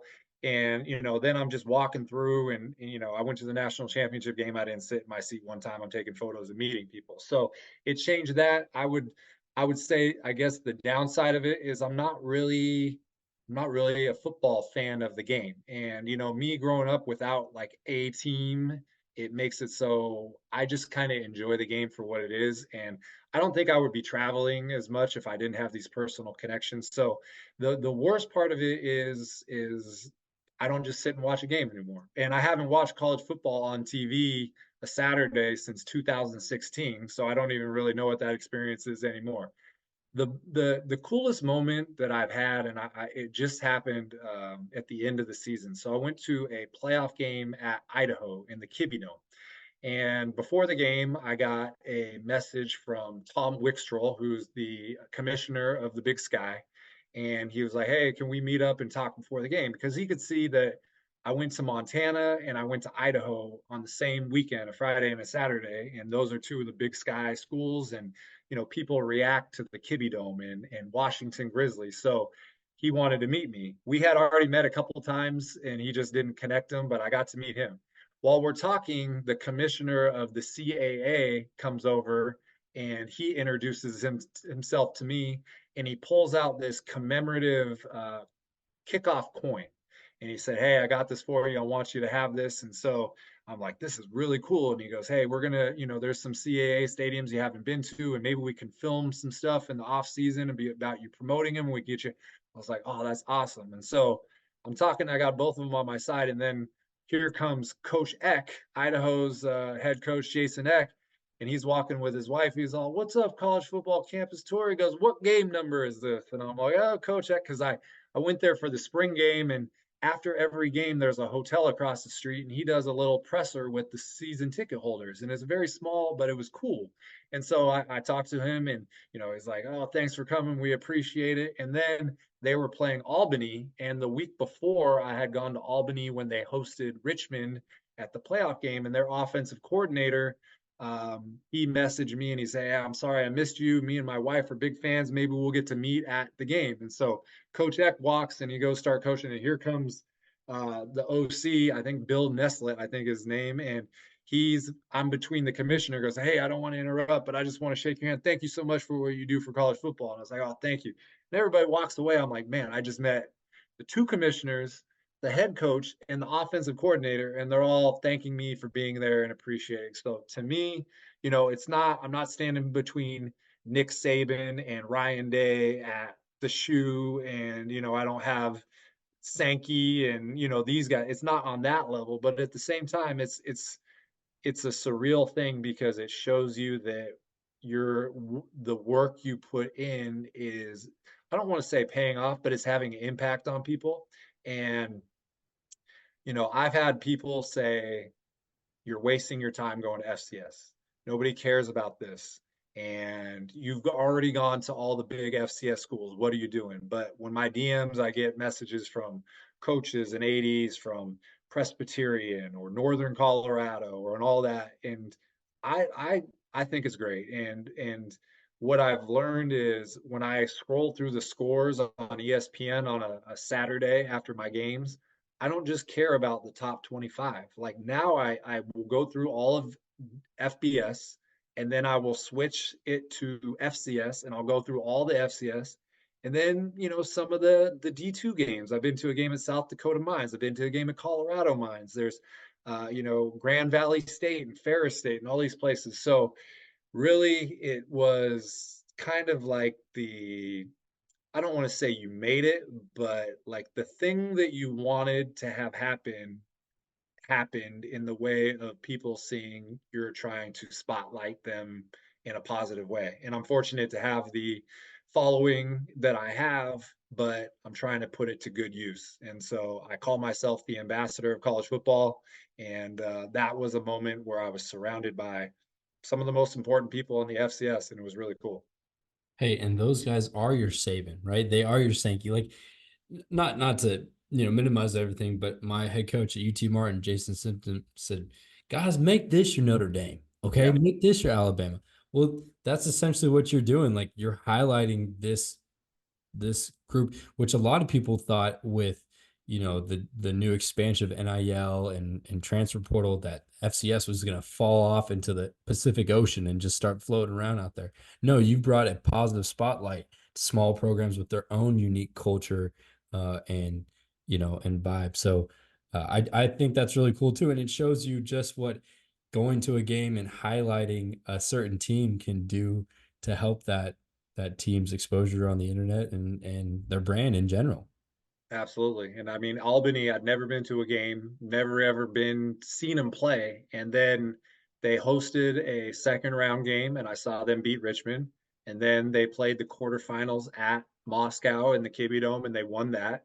And then I went to South Dakota State and they played in the semifinals and South Dakota State, beat them. But I got to see them play 3 playoff games in a row. And when I was in Albany, they had a night basketball game and they had just redone their arena. So I went from zero connection with University of Albany to, in a span of 3 weeks, saw them play 3 playoff games, 2 of which they won, and got to see them play a basketball in their brand new renovated arena. So that's the cool thing is you can just create these connections. And Albany opens at Idaho next year. It's a rematch of the same game, just coincidentally. But yeah, I went to the national championship and I promoted it the same way. And it's a little different because Michigan and Alabama, they don't care if I come, but maybe that one day they will come. So like you said, right now this is my my peak, and this is my my following and people who care about me, and love shown equals love back. So that's what I try to do. Well, yeah, Mike, I think, that really is a cool message that you're putting out there. And I know someone like me who might have not ever heard of you, or you might have not ever heard of me. I mean, can fully support you on your journey. And that's partly why I do something like this. The podcast is highlighting great people like you that have been out there and you're supporting the sport of college football and pushing a great message and pushing the positivity when there's so much negativity about all this other stuff. So I appreciate you for that. Well, thank you for giving me the platform. And as I said from the beginning, it's, Fresno State, the rest of California is jealous of what they have. And, it's been going on forever. You go down that stadium and when those lights hit and you're all alone and you got the whole valley, and it's just, it's the closest thing to what you see in other places. And, you don't get it at Cal, you don't get it at Stanford. I went to the season opener, San Jose State at USC, 66,000 people in the Coliseum, about 11,000 short of capacity. Lincoln Riley comes out before the game. He grabs the microphone, thanks everybody coming. It was like a golf clap, and I went to UCLA in 2022 as a Friday night game. Washington ranked 15-4-0 versus UCLA 4-0. They tarped off 40% of the Rose Bowl and they tried to make it so it looked like the crowd was all there. They blocked out the spots where I wanted to go to take a photo. But those are in San Diego State. I grew up in San Diego, and they put the new stadium in there, 35,000 seats, Snapdragon. I went to the first game ever. It was the hottest sporting event in the history of San Diego, and people were dropping like flies with medics and dehydration. But it was it's a crowning achievement for the state because they lost the Chargers to LA because of the stadium. But fast forward to, 6 games into its existence, they're getting like half a capacity. So it just shows you again, like we don't have that many examples of rabid fans. And in my opinion, there's only one place to go and get that, and that's in Fresno. Yep. Valley Children's Stadium. Hey, you're always welcome here, Mike. I'll tell you that much. I want to come back. So I'm waiting for that Mountain West schedule to come out. So that's right. Yeah, you'll have to keep us posted. Okay, so we're gonna get into we're winding down here. This has been freaking awesome, man. I enjoy every moment of this, hanging out with you. Okay, the rapid fire section. Are you ready for the rapid fire section presented by the people? Okay, so the way we do this, I'll ask you a question. You can answer in one word or a few words, or you can go into depth and describe how you're feeling. But I'll give you a couple of questions and you throw back an answer to me. Sound good? Okay. If you had to choose at least one town as your favorite from all your travels, as far as a unique experience, what would that place be and why? Oof. I'm gonna throw a curveball. I'm gonna say Athens, Ohio. And that's Ohio University. Peden Stadium is the oldest stadium in the MAC. It's I want to say second or third old stadium in the state of Ohio. When you walk downtown, it's an old time warp type place. Everything is walkable. There's little quaint restaurants and students go there. And I like vibes, and there's something about that place where it's the combination of, it's not blown up, it's not this crazy place, but it's the University of the state of Ohio. So I've been to 4 games at Ohio just because, the MAC plays every, the weeknight games every year. Athens, Ohio is an underrated destination that people, maybe take a trip to the Midwest and catch a Tuesday, go to a Saturday Ohio State game, go to a Sunday Cincinnati Bengals game, and they stay till Tuesday and go check out Athens, Ohio. Yeah, top party school in the country too. Okay. Yep. Are there any lesser known or underrated college football stadiums that you believe deserve more attention? So I always tell people my favorite stadium is the Sun Bowl in El Paso, and people will say I would have named 70 stadiums, and it's an example. What I was talking about, Lane Stadium, being the top in the ACC. You got to go, and so the Sun Bowl, 4,000-foot elevation. Interstate 10 goes behind the stadium, and it divides the United States and Mexico.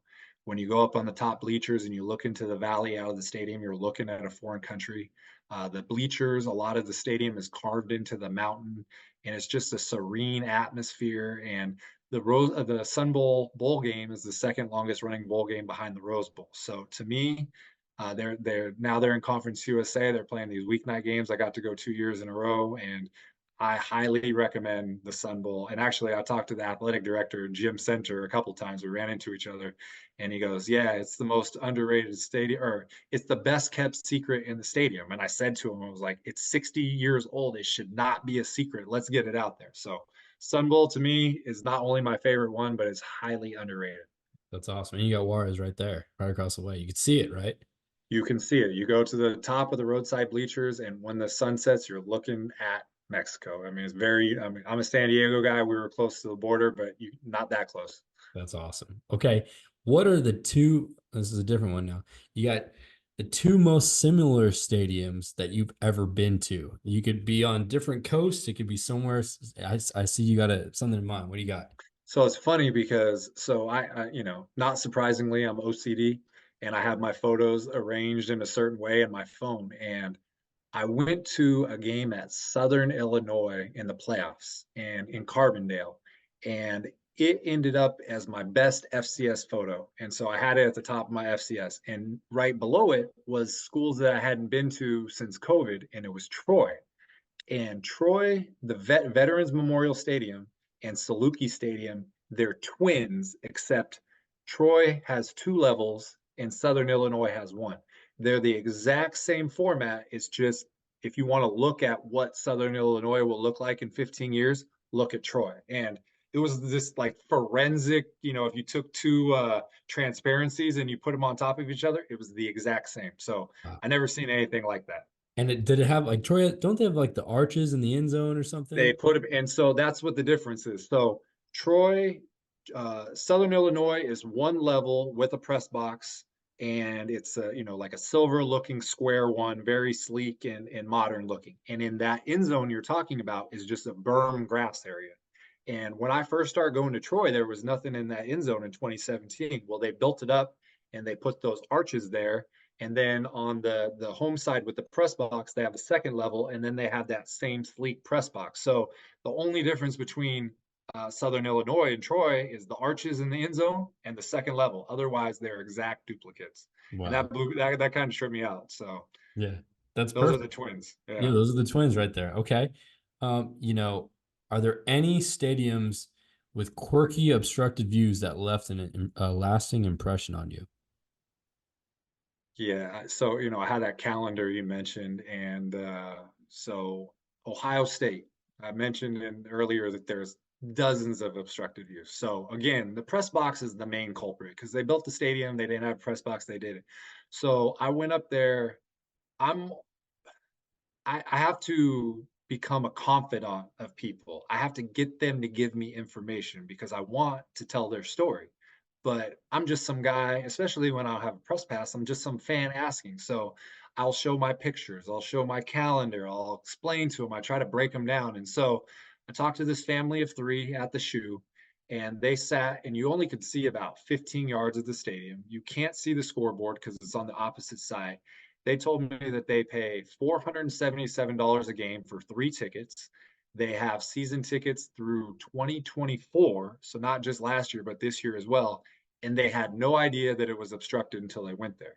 And they told me that they can't see the field, they can't see the scoreboard, and all they do is cheer when everybody else cheers. Now imagine spending $500 a game times 7, 3,500 times 2, $7,000 you invested to go watch Ohio State football, and you only cheer when other people cheer. How wild is that? So to me, that left a huge, is, part of my mission to put them out there. Yes, we want to have fun with the photos, but those people got ripped off. And there's, Ohio State is this huge conglomerate, big time school. They don't care, but those people don't like that they found themselves in that situation. No, I think I can understand 100% understand that, okay, let's talk about this real quick. Okay, you struck rather an iconic pose, some might say, when standing next to local statues. Okay, where did the inspiration come? That you're flexing on the competition there, Mike. What Yeah, I'm trying, yeah, I always joke it's the shirt or the pose, but in the beginning I talked about my trip to Colorado, and I stand next to Ralphie, and it was my first statue photo, not knowing it was going to be anything.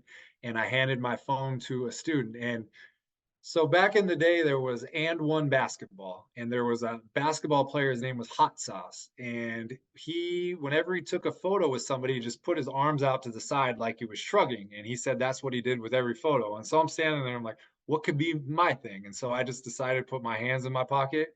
And now, going back to the OCD thing, I have 134 statue photos, and they all have them in my pocket. I've had women on Instagram tell me to take my hands out of my pocket, and then I've, because what am I doing? And then I've met people, and I try to put my arm around them or take a photo with them, and they ask me to put my hands in my pocket when I take the photo with them. So yeah, it's a little, it branched into something, but all I did was I was trying to think of a way to stand, and Hot Sauce popped into my head. That's awesome. Hot Sauce. That's your hot sauce right there. Exactly. Most iconic or impressive statue you ever stood in front of? So I'm going to say 2, and one is kind of sarcastic, but Big Red, Western Kentucky, is just the funnest mascot that there is. If people don't know, just imagine a little blob minion looking guy. And, when he dances, he moves his stomach out. So there's at Western Kentucky in Bowling Green, right in front of this very nice building, there's a statue of Big Red with his hands to his side. And so that one is iconic. And then the other one, I just love the look of the Demon Deacon at Wake Forest. It's, he's got this mean look on him. He's got this cane, and he's, kind of looks like he's marching down there, and just, you can stand right underneath it. So those are 2, and maybe one more. The Cincinnati Bearcat is extremely ferocious, and you can stand, the place that you stand is right under its mouth. So, but yeah, that's part of the reason I started statue photos, is because they're so unique and they're so different. And, but those are 3 that stand out.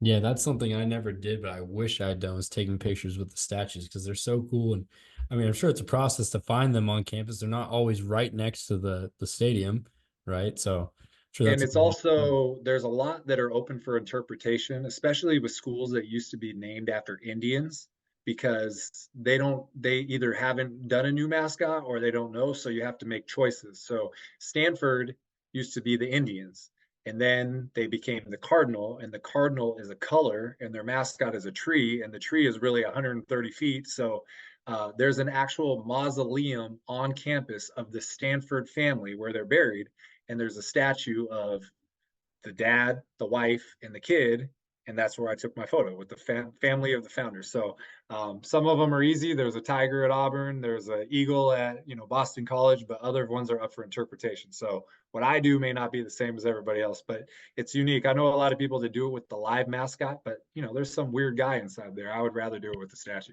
I just want to take a picture with the statue. Yeah. Does it ever get tiring? I mean, you do Tuesday through Saturday. I mean, are you just always on the go, or what's the status with that? So yes, I lost 11 pounds during the season, under eating, bad sleeping habits. There was a point from October 4th to November 25th. I was on the road 44 out of 45 days. I only stayed in a hotel twice. So I slept in my car. every night or slept in the airport because I'm trying to cut costs. Some of them are cold and you're turning on the heater and trying not to get carbon monoxide poison, all that stuff. But in 2019, I went to 50 games and there was the Hawaii Bowl, and it was Hawaii playing against BYU. And the season opener, I had gone week 0. Hawaii beat Arizona in Arizona. That was Khalil Tate. They were ranked in the top 25. It was a great experience. And so I know a lot of people come to the game. Well, I'm not flowing with money and I already had been there. And so I didn't go to the game. And Hawaii beat BYU. They had a 10-win season. That's right before Rolovich went to Washington State. And it was the last game ever played at Aloha Stadium. And then they condemned the stadium. And now they have this perpetual stadium issue. And I didn't go because I was tired. And after that, I told myself, I'm not going to not do something because I'm tired. And yes, I'm tired. I try to sleep a couple hours and then make it to the plane and sleep on the plane and refresh. And, the students will perk you up and they'll get you going. And, it's only a 4-month season. So, but I spend it's like off season. I spend 6 or 7 months lifting and trying to get myself conditioned. And then it all falls apart during the season. You got to do it. But I'm legitimately tired, but you just can't pass up these experiences. They're not going to last forever. But what I do tell people is when you meet me in real life, just assume that I'm hungry and I'm tired. But I try not to show it. So yeah, but it just shows you it's not all fun and games. Like I thought about your travel schedule, and that was one of the first things I thought, like, man, this guy's got to be a freaking road warrior, because that's what you're doing. You're on the road all the time. I call it #glamour life, and it's sarcastic. And if you're following me on social media, especially at these weeknight games, you're at work, you're on your laptop, and all of a sudden here's Mike at a game. And it's like whack-a-mole. But then when you close your laptop, I'm, driving to the airport. I'm trying to find a place to sleep. I'm trying to get food, and then I'm on an airplane and then I land and, doing all this stuff. And then you pop back on your laptop and then Mike's at this other place. And so I want people to be oblivious to it, because I'm not going to go on social media and go to 90 games and complain. I'm not going to do that. But I have flights canceled, and on the day of the national championship, I got rear-ended on the freeway in Houston, and it was my last trip of the year, and I got hit by somebody who didn't have insurance with a rental car, and I'm still dealing with that. So, but these are things, my account is escape, and I don't want people to know it. But yes, it's tiring, it's draining, but it's worth it. And I hope I can do it for a couple more years. And like you said, write a book or do whatever. But that's why I call it the glamour life. That's awesome. What is that got to be one of your wildest experiences, getting rear-ended and all that, or what's one of your craziest experiences? Yeah, I mean, things like that happen. Not all the time, but there are obstacles that pop up that you have to overcome and keep it quiet. I was going to a Maction game and I got a flat tire, and I'm changing a flat tire on the side of the road, and it's 12 degrees outside. So all these things come up, but it's part of it. You persevere and you power through. I mean, you guys preach it when you're coaching, hey coach, I would have made that block, but I didn't get sleep last night. Like, you guys don't want to hear it, so it's the same thing. Yeah, there's no excuses. Absolutely. I appreciate your work ethic and your grind to get there. All right, we're on our final section, Mike. I appreciate you coming on, man. This has been a great time. This is called the Mythbuster section. All right, we're going to dispel a myth here. What is something or one thing that people incorrectly assume about your experience and about your travels? That I have a lot of money, I would say, is probably the number one misconception. When you have a formula that works, part of you wants to share it with everybody, but other part of you doesn't want to share it with it. If you guys have a scheme that works and it's going to work on you have a certain package that's going to work in the kicking game, or you don't want to share that, but everybody would love to know it. So I do get comments, and you can't just let comments hit you, but sometimes they do, because you're a human being. You're a trust fund baby, that you're spoiled, you're rich, and that's why, and people will say, you're doing my dream, and that's what I want to do when I'm retired. And so for me, again, I made good money in real estate, but I haven't I'm on my savings, and I feel like it's worth it because I want to thread the needle between deferring my happiness and saving money and blowing my money and not having anything saved up. And I'll use my dad for an example. You know, he worked till he was 70 years old, and you know, he has a paid for house and he has a paid for car, but I've tried to get him to go on trips, and I don't know if he's, you know, tired or what. And but he did everything by the book, you know, work as hard as you can, get your maximum social security and do all that. So I want to be a person that doesn't travel the world and wait till I'm too old or too tired to do it.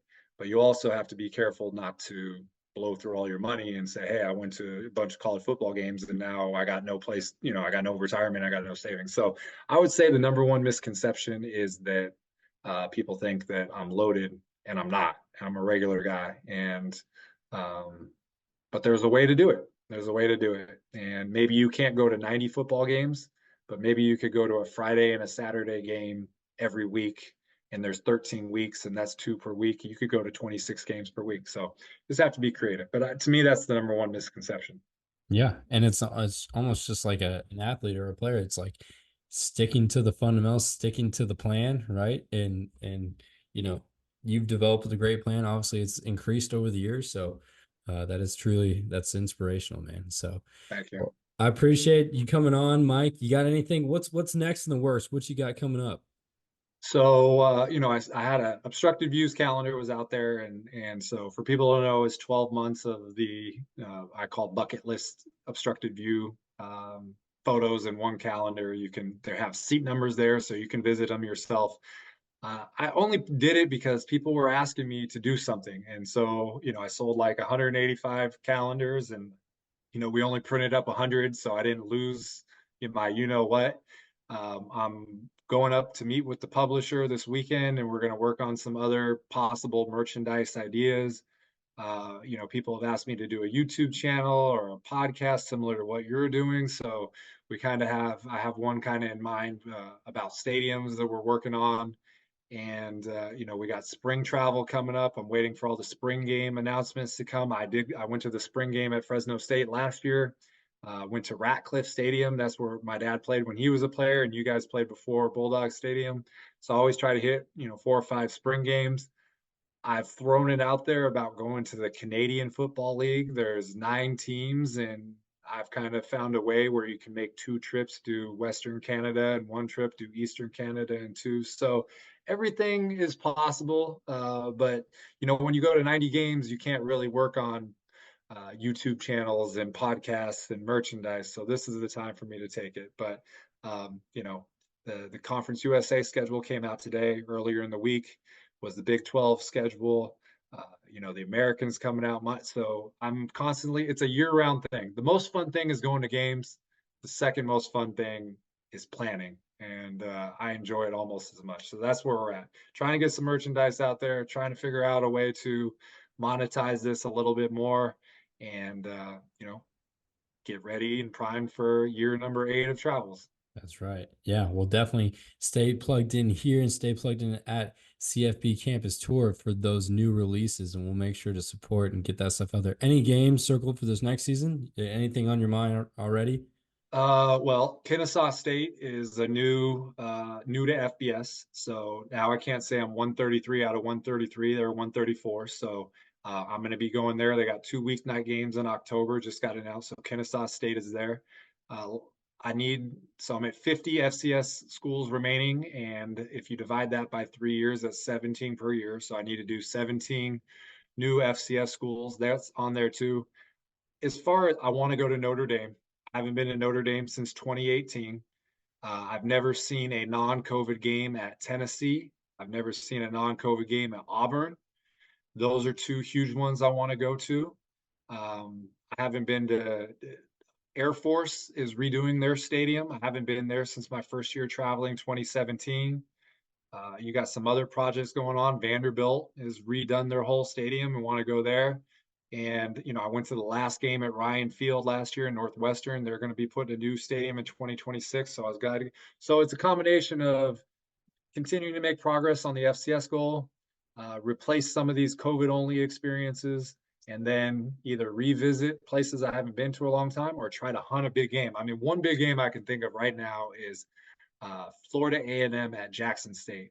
They've played the Orange Blossom Classic at the Miami Hurricane / Miami Dolphins Stadium for the last couple of years.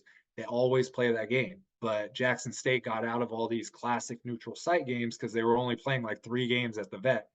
The Vet in Mississippi is 44,000 seats. It's the biggest capacity in all of the FCS. And FAMU coming there, who just won the FCS national championship or the HBCU national championship on campus, I think it's October 19th. That is going to be a crazy game. So that's one that jumps out at me right away. Fire me up, man. That's exciting. That'd be a hell of a game to go to. Any chance in the future for D2 in junior college? I know you talked about Radcliffe and you've said you've been in a few D2. Any chance of those games? Yeah, so the D2 playoffs are always good. Last year I went to Mars Hill, which was a D2. I went to Johns Hopkins, which was a D3, and they call Johns Hopkins Stadium the Yankee Stadium of lacrosse. So I saw it for football. It's not the same thing. I went to Colorado Mines in Golden, Colorado 2 years ago for the playoffs. That was amazing. South Dakota Mines in Rapid City, they have what's called the Black Hills Rivalry. It's the 4th most played college football rivalry in the history of college football, behind Lehigh Lafayette and Yale versus 2 Ivy League opponents. They have a stadium, it's called O'Hara Stadium, and 350 cars park around the perimeter of the stadium while the game is going on. And so you tailgate, and it's this 3-tiered terrace stadium, and you don't have to leave your car. You tailgate from the stadium during the game. They encourage you to honk your horn and set off security alarms. So you're watching this game and people are just going crazy with their horns and their alarms. So, I visited a couple, Michigan, Grand Valley State and Ferris State. Those Grand Valley State, they look like a G5 school with their facilities. So I'd love to go see a game there. Winston-Salem State in Winston-Salem, they play at a stadium called Bowman Gray, and what's unique about that is it's like an asphalt NASCAR track with the field inside of it. And so I'd love to go see a game there. So, that's the cool thing about college football is, NFL has 32 teams, and you could probably knock out the entire NFL in 2 seasons. College football, there's 134 FBS, 128 FCS. There's over 800 college football programs. You go to the College Football Hall of Fame in Atlanta, there's this whole wall of helmets. And, one game I missed last year was the Junior College National Championship. It was on December 12th, which was a Wednesday. And I went to a Thursday game, D2 HBCU Bowl in Miami, and I missed it. And it was at War Memorial Stadium in Little Rock, Arkansas, it's the alternate stadium when Arkansas plays one game every other year in Little Rock, because Arkansas, Fayetteville is in the very northwest corner of Arkansas. It's a way for them to get fans who may not be able to make it up to Fayetteville to go to the game. That game was at War Memorial. I've been to the stadium now for a game. So, I've been to the FBS, FCS, D2, D3, NAIA National Championship. I went to the NAIA this year in Durham, never the junior college. So there's always something you can go to. You'll never run out of bucket list opportunities in college football. Oh, that's awesome, Mike. I do have to say that your commitment to seeing all this and highlighting the great things that make college football unique is a really cool experience. So thank you. Anything else you got to mention or before? No, I think that's it. Like you said, CFB Campus Tour, College Football Campus Tour, Instagram and Twitter. Again, I'm not sucking up, but I really do appreciate the Fresno State fan base. I think you guys are great. Nathan Applebaum, me and him tweet and talk all the time. Good guy. Al Scott, I did an interview with him when I was down there for a game. And it goes back to the Coach Hill era, going to play at USC, going all over the place. Just huge respect for the fan base. And, you guys are really the measuring stick for, what I wish the rest of California fan bases would do in their stadiums. Well, appreciate that, Mike. And as always, go Dogs. And that's been Mike Baxter, AKA CFB Campus Tour with the Iceman Podcast. Thanks for listening. And make sure you give us a follow or a 5-star rating on Spotify and Apple Music if you're so inclined to do so. For any questions or suggestions on further guests, Follow us at Iceman Coaching on Twitter or on Instagram, and check out our website, icemankicking.com, for updates and new talks and podcasts. Check out our TikTok for the best clips of the newest episodes. Tune in next week for another awesome guest. I'm Brett Arkellian, and for everyone at the Iceman Podcast, so long and stay cool under pressure.